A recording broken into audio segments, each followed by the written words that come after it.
Hello students, YP sir math classes में आपका स्वागत है। पिछले वीडियोज में हम लोग समांतर श्रेणी का प्रश्नावली 5.1 का पहले का 3 सवाल तक हल किए थे। इसमें ये देखे थे कि यह प्रश्न जो है समांतर श्रेणी में दिया है कि नहीं, और इसका 3 सवाल तक हल किए थे। चौथा सवाल देखें, दिया है खाते में प्रत्येक वर्ष का मिश्र धन जबकि 10,000 रुपये की राशि 8% वार्षिक दर से चक्रवृद्धि ब्याज पर जमा की जाती है। तो इसको देखना है कि यह समांतर श्रेणी में है या नहीं। तो इसका हल देखें। तो देखें, हम लोग छोटी कक्षाओं में पढ़े हैं कि मिश्रधन, मूलधन और दर में संबंध जो होता है चक्रवृद्धि ब्याज के लिए, वह क्या होता है। मिश्रधन, इसमें मूलधन दिया हुआ है, यह आपका मूलधन है, P बराबर 10,000 रुपये। ठीक है। और दर दिया है 8% दिया है। ठीक है। तो ये होता है, चूँकि मिश्रधन ए बराबर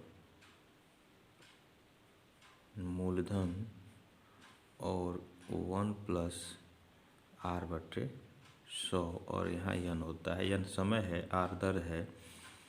तो इसे ए बराबर, इसको P लिखते हैं और 1+R/100 और इस पर समय यन लिखते हैं। ठीक है।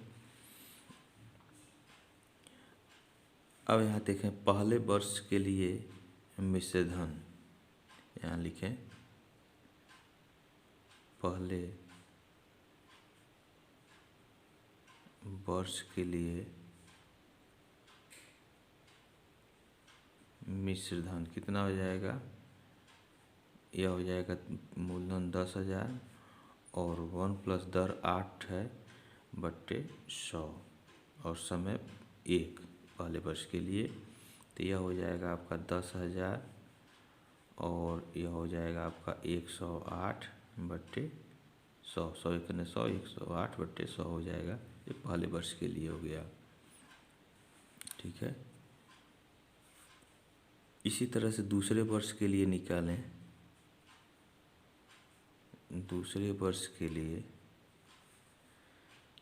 तो यहाँ मूलधन जो है 10,000 ही रहेगा और 1+ यह आर की जगह 8 हो जाएगा बट्टे 100, और समय के लिए जो है यहाँ 2 वर्ष हो जाएगा यन का मान। तो यह हो जाएगा आपका, देखें 10,000 और 108/100 और इस पे 2 घात। ठीक है। इसी तरह से तीसरे वर्ष के लिए निकालें।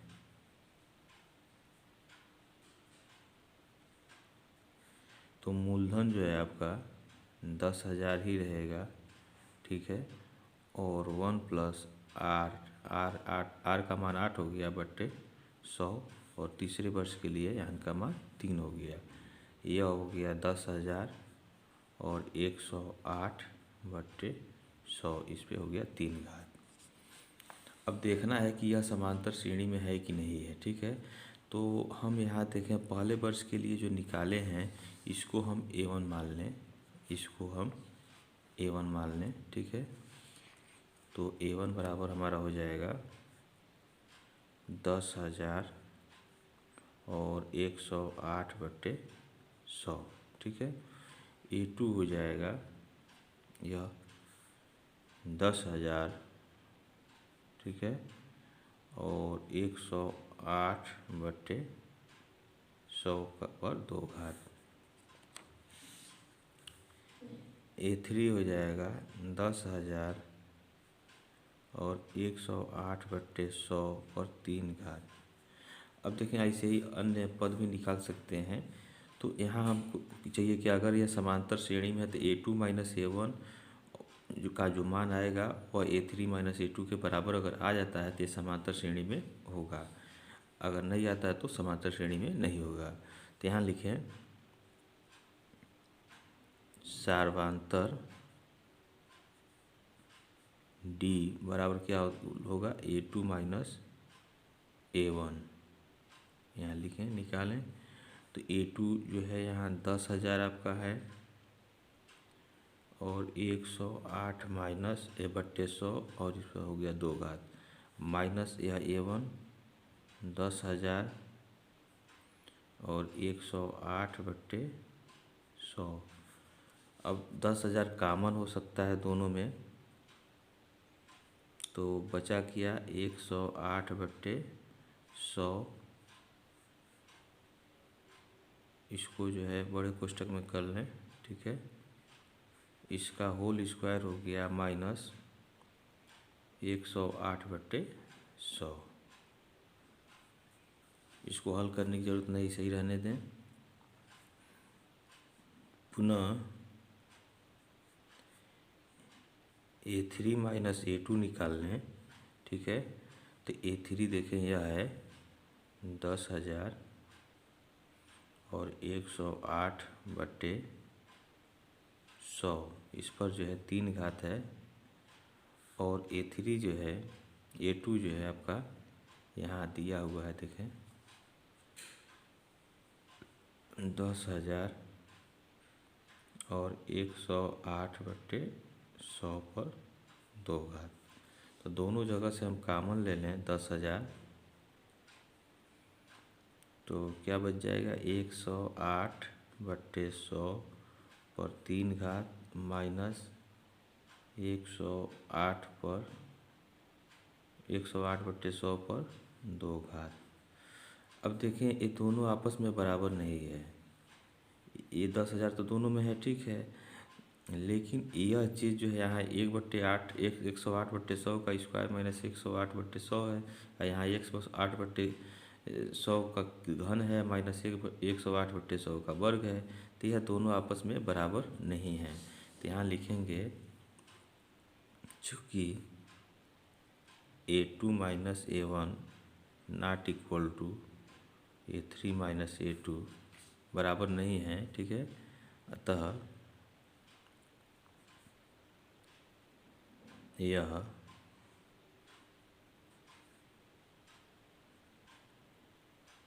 समांतर श्रेणी या AP में नहीं है, ठीक है, ये सिद्ध हो गया। अब देखें, यदि हम लोग जानते हैं समांतर श्रेणी के लिए, जैसे पहला पद A1 है, दूसरा A2 है, तीसरा जो है A3 है, तो यह समांतर श्रेणी में अगर है तो A2 माइनस A1 और A3 माइनस A2 के बराबर आना चाहिए, ठीक है, और इसके अंतर को हम सर्वांतर कहते हैं, ठीक। अब इस श्रेणी किसी श्रेणी का अगर समांतर श्रेणी का प्रथम पद दिया हो, A दिया हो, और सर्वांतर D दिया है, ठीक है, तो समांतर श्रेणी का n वां पद, तो समांतर श्रेणी का n वां पद यह होता है A plus n-1 into D। यह फार्मूला है n वें पद का, ठीक है। तो समांतर श्रेणी का n वां पद जो है A plus n-1 into D यह होता है, ठीक है। और समांतर श्रेणी के n पदों का योग कितना होता है? यदि कोई श्रेणी समांतर श्रेणी में है तो उसके n पदों का योग यह होता है n/2। जितने पदों का योग निकालेंगे वह यहाँ संख्या होगा n/2 और ब्रैकेट में 2A plus n-1 into D। यह जो है समांतर श्रेणी के n पदों का योग है, ठीक है। यदि किसी श्रेणी में पहला पद और अंतिम पद ज्ञात हो और उसके n पदों का योग पूछे, तो पहला पद A दिया हो और लास्ट वाला पद L दिया हो, अंतिम पद उसको L से लिखेंगे, तो इनके n पदों का योग जो होता है वह n/2 A प्लस L/A यही होता है, n A प्लस L/2 होता है, ठीक है। तो ये भी एक फार्मूला है, इसे आप लोग याद कर लें। या नेक्स्ट क्वेश्चन देखें, दूसरा दिया है दी हुई एपी के प्रथम 4 पद लिखिए, जबकि प्रथम पद ए और सार्वधातुक डी निम्नलिखित हैं। यानी इसमें जो है 5 सवाल आपके दिए गए हैं। तो कह रहा है कि पहला, यदि समांतर श्रेणी का प्रथम पद ए बराबर 10 हो और डी बराबर 10 हो तो इसके 4 पदों को लिखिए समांतर श्रेणी के। ठीक है, तो देखें इसका हल। देखें, प्रथम पद ए दिया है 10 और डी दिया है सार्वधातुक 10 दिया है। तो यहाँ हम जानते हैं, लिखेंगे चूँकि समांतर श्रेणी का यह नवा पद बराबर ए प्लस n-1 इंटू डी। तो हमको कौन सा चाहिए? प्रथम पद चाहिए। पहला पद तो दिया है, तो दूसरा पद निकाल लें।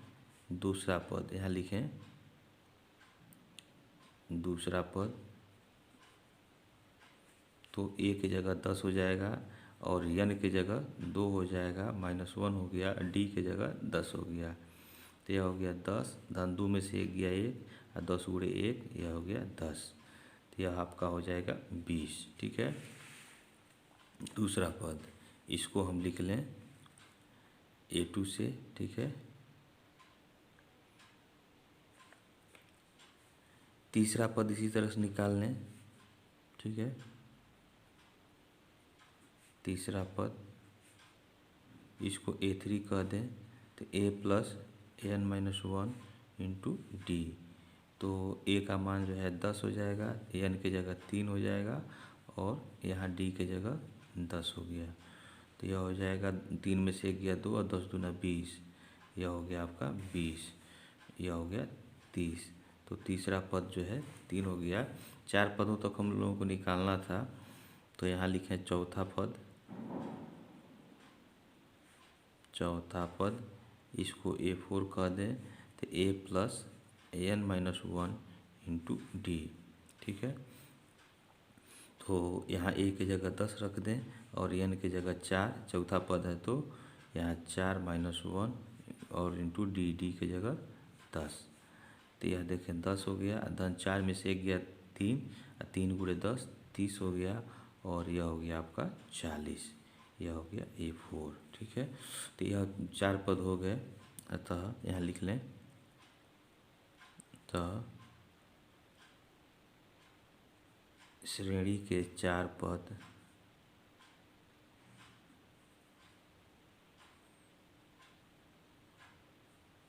क्रमशः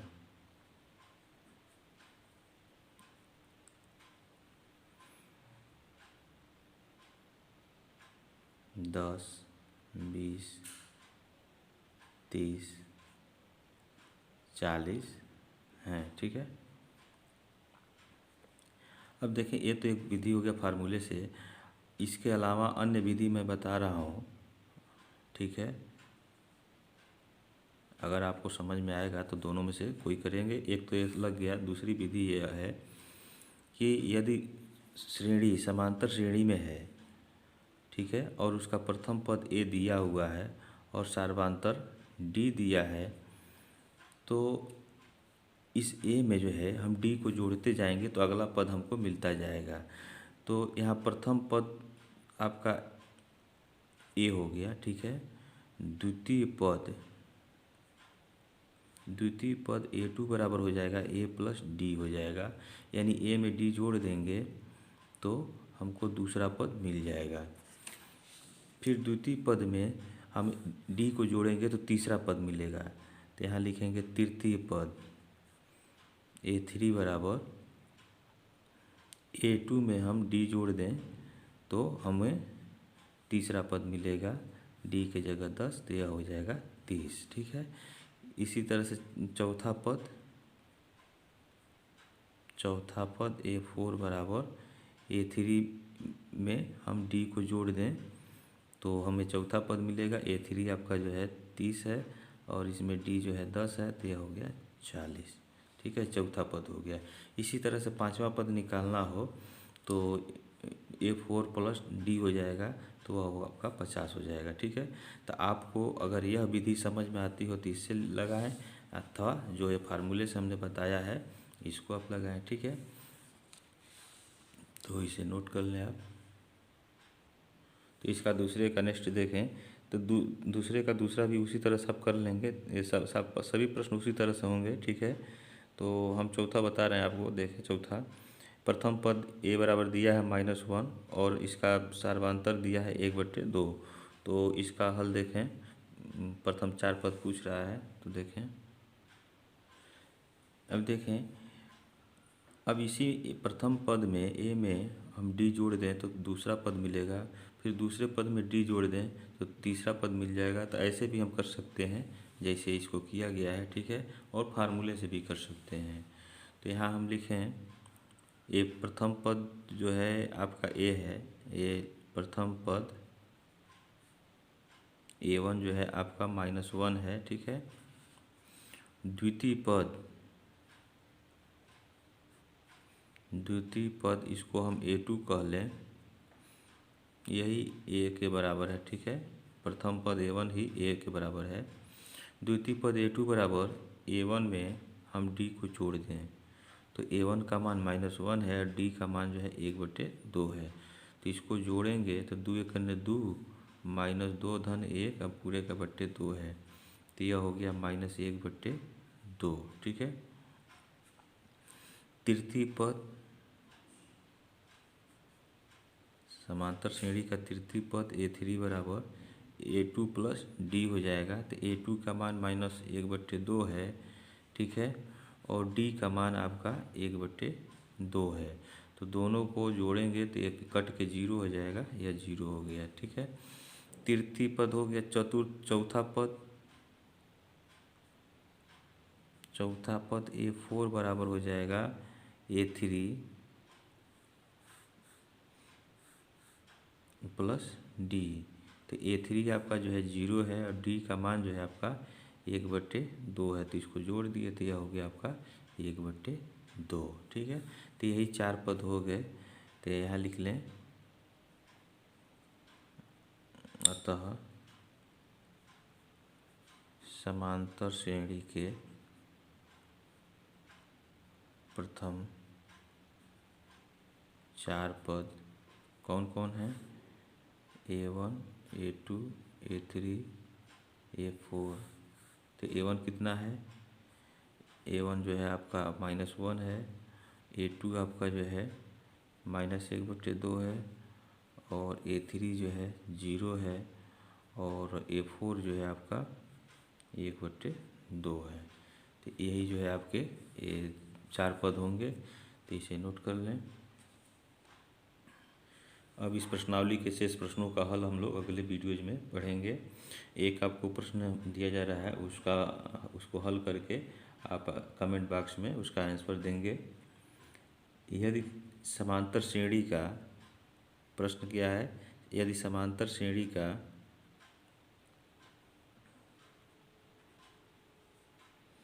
प्रथम पद a बराबर -2 हो, ठीक है, और सार्वधातर d बराबर 0 हो, प्रथम पद -2 हो और सार्वधातर d हो, तो इसके प्रथम 2 पद आप ज्ञात करें। ठीक है, प्रथम 2 पद जो है आप इसके ज्ञात करेंगे। प्रथम 2 पद ज्ञात कीजिए। ठीक है,